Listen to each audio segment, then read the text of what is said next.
नमस्कार दोस्तों, कैसे हैं आप सभी। उम्मीद करते हैं आप सभी लोग अच्छे होंगे और आपकी फैमिली भी अच्छी होगी। दरअसल क्राइम किसी प्रकार का हो, सभी क्राइम खराब ही माना गया है, लेकिन कुछ क्राइम ऐसे हैं जिसको काफ़ी ज़्यादा हीनियस माना गया है। ऐसे दो क्राइम हैं, एक तो है रेप का मामला और दूसरा है एसिड अटैक का मामला। रेप किसी लड़की के साथ तो एक बार होता है, लेकिन वो रोज़ जीती है, रोज़ मरती है।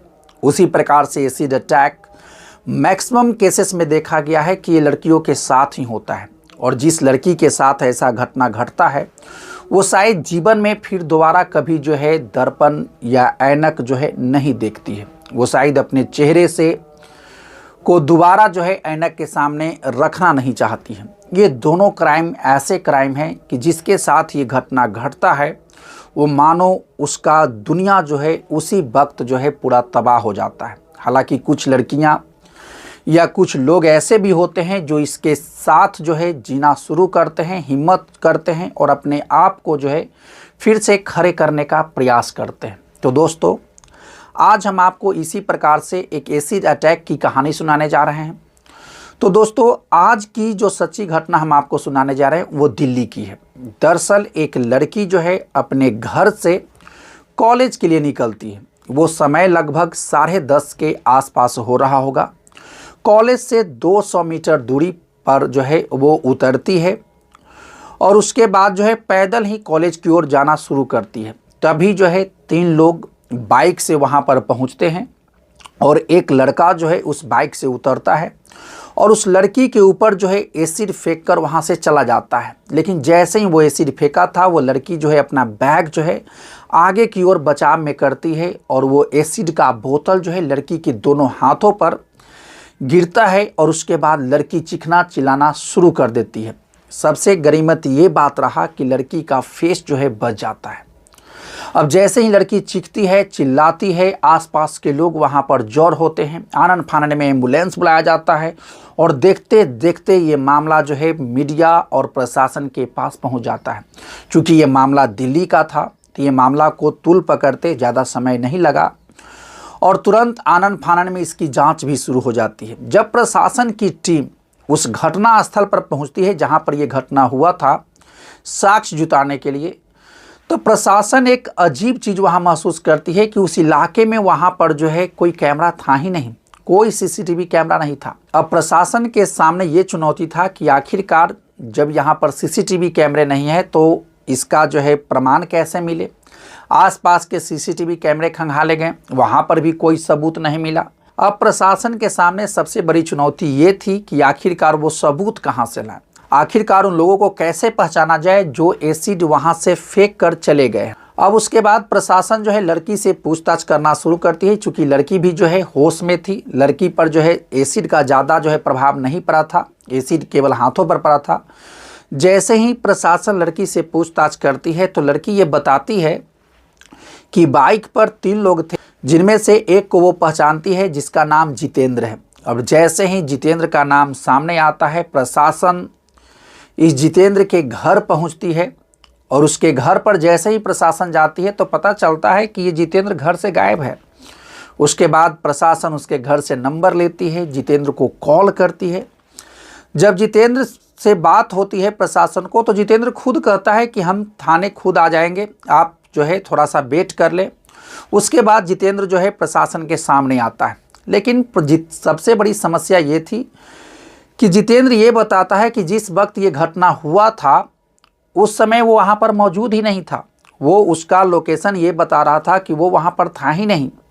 अब प्रशासन को ये भी लगता है कि कुछ लोग जो है काफ़ी शातिर होते हैं जो अपने मोबाइल को कहीं और छोड़ देते हैं ताकि लोकेशन कहीं और बताए, और वो लोग जो है दूसरे जगह पर जाकर क्राइम करते हैं। लेकिन सच में जब जितेंद्र के बारे में ये पूरी तहकीकात की गई कि सच में वो उसका लोकेशन कहाँ पर था, तो वो जहाँ जहाँ पर वो लड़का बताया था वो सच में वहीं पर पाया गया और उस घटना से लगभग जो है 20 किलोमीटर की दूरी पर।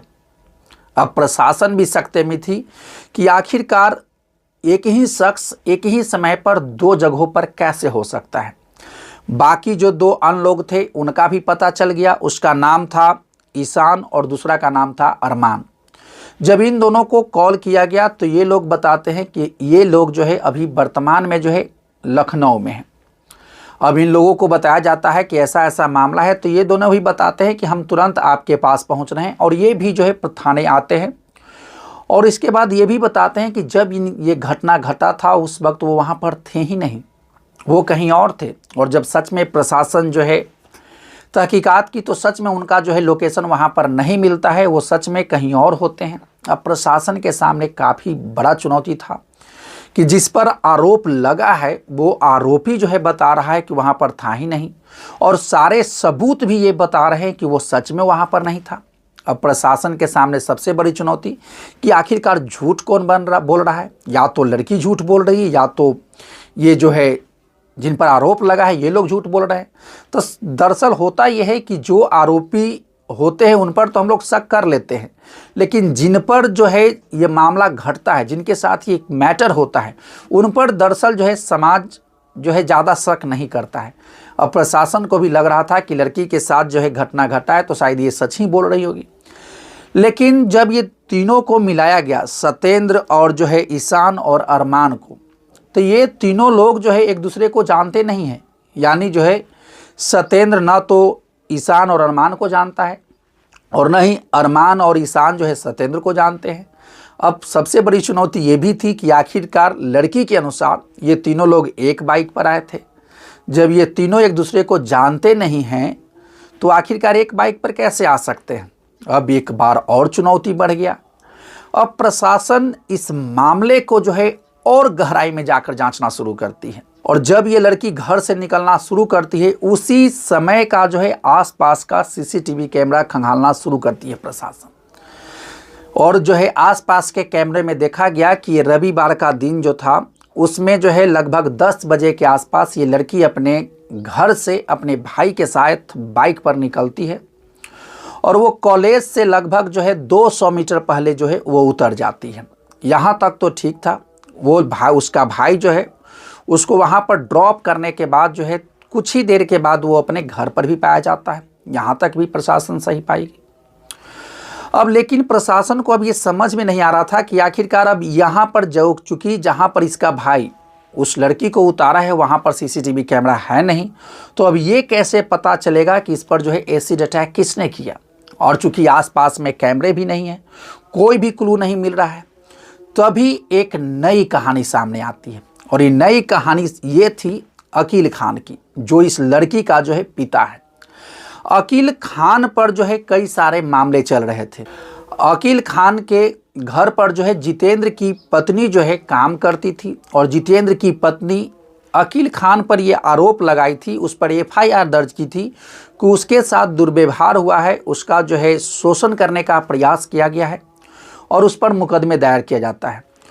और उसी तरीके का एक और मुकदमा था जो कि ईशान और अरमान की मां ने किया था। ईशान और अरमान की मां ने अकील खान पर यह आरोप लगाया था कि इसने जो है अपने लोगों से कहकर हमारे ऊपर जो है एसिड फेंकवाने का काम किया है। तो इस पर 2 मुकदमे चल रहे थे, और ये अकील खान इन दोनों मुकदमों से जो है निजात पाना चाहता है। इसको लगता है कि छुटकारा कैसे मिलेगा।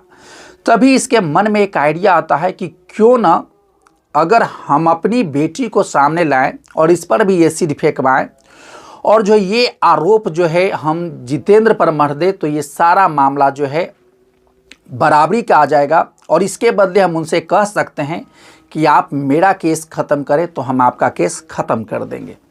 और वो इस मामले में जो है अपनी बेटी को भी जो है मना लेता है, और इसकी बेटी भी तैयार हो जाती है।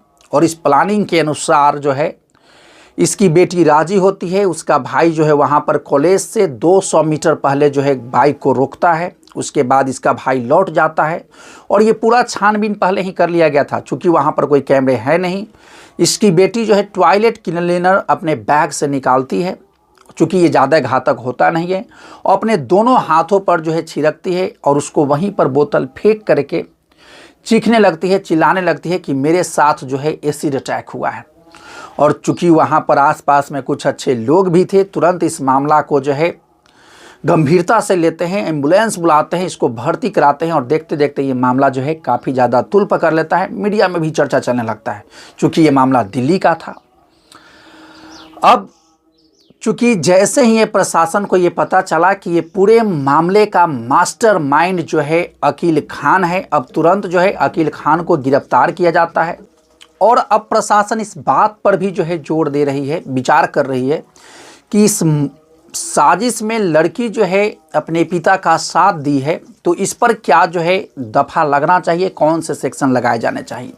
सोचिए, यदि ये तीनों लड़के जो है अपने बेकसूर होने का सबूत नहीं पेश करते तो कम से कम इनको एसिड फेंकने के जुर्म में जो है 10 साल की सज़ा या उम्र कैद का भी सज़ा हो सकता था। अब प्रशासन पूरे मुस्तैदी के साथ जो है पूरे लीगल पहलू पर विचार कर रही है और इन दोनों पर क्या एक्शन होना चाहिए इस पर भी विचार चल रहा है। तो दोस्तों, यही पूरा कहानी था जिसमें कि एक बाप और बेटी मिलकर जो है एक साथ 3 लड़कों को जो है फंसाने का साजिश रचते हैं, लेकिन जो है खुद पकड़े जाते हैं।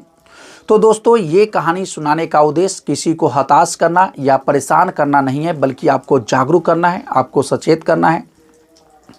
यदि आप इसी प्रकार से क्राइम से संबंधित स्टोरी सुनना चाहते हैं, जानना चाहते हैं, तो इस चैनल से जुड़िए, चैनल को सब्सक्राइब कीजिए। तो चलिए मिलते हैं नेक्स्ट वीडियो में नेक्स्ट क्राइम के कहानी के साथ। तब तक के लिए थैंक यू। जय हिंद, जय भारत।